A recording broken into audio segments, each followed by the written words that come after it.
ಕಥೆ 10 ಬಂಗಾರದ ಮೊಟ್ಟೆ. ಒಮ್ಮೆ ಕಾಡು ಕೋಳಿಯೊಂದು ಬಂಗಾರದ ಮೊಟ್ಟೆ ಇಟ್ಟಿತು. ಸುಮ್ಮನಿರದೆ ಆ ಮೂರ್ಖ ಕೋಳಿ ಎಲ್ಲರಿಗೂ ಈ ಗುಟ್ಟು ಹೇಳಿಬಿಟ್ಟಿತು.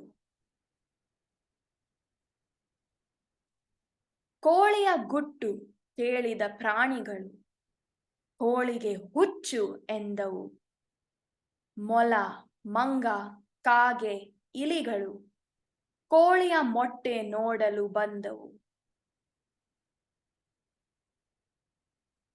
ಫಳಫಳ ಹೊಳೆಯುವ ಮೊಟ್ಟೆ ನೋಡಿ ಪ್ರಾಣಿ ಪಕ್ಷಿಗಳು ಬೆರಗಾದವು.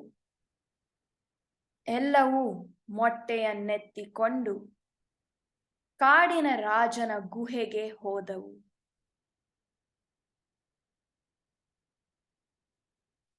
ಪ್ರಾಣಿಗಳು ಗುಹೆಯೊಳಗೆ ಹೋದಾಗ ಮಲಗಿದ್ದನು ಕಾಡಿನ ರಾಜ ಸಿಂಹರಾಯ. ಬೇಗ ಏಳು ಸಿಂಹರಾಯ ಎಂದು ಒಟ್ಟಿಗೆ ಕೂಗಿದವು.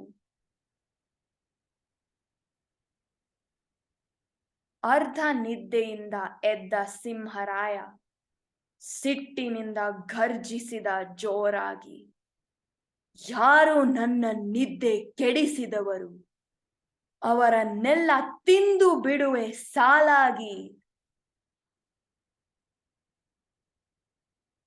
ಸಿಂಹದ ಮಾತು ಕೇಳಿದ ಪ್ರಾಣಿಗಳು ಹೆದರಿ ಓಡಿ ದಿಕ್ಕಾಪಾಲಾದವು.